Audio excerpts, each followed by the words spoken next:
Hello friends, welcome to my YouTube channel. In this video I am going to show you how to allow Snapchat to use camera. So if you are using Snapchat and your phone is asking to allow you use camera on Snapchat, what you have to do is first of all just go into your mobile setting.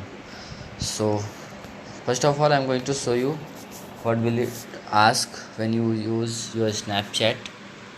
If you don't, here you will see to use Snapchat please allow access to your camera. So how to do it I am going to show you in this video. So what you have to do is first of all just go into your mobile setting, and when you go into your mobile setting you will see apps here in your mobile.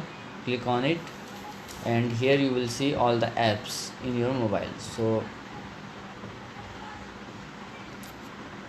now you have to scroll down and here you will see Snapchat app. Click on it and now you have to scroll down and here you will see permissions. Click on the permissions and now click on camera. Now again I am going to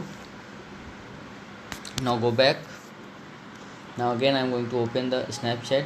Now you will see like this, create your personal avatar like this. Now I can use my camera on Snapchat. So like this you can allow camera Snapchat to use your camera. So if you like this video please like me and also subscribe my channel for more videos like this. Thanks for watching.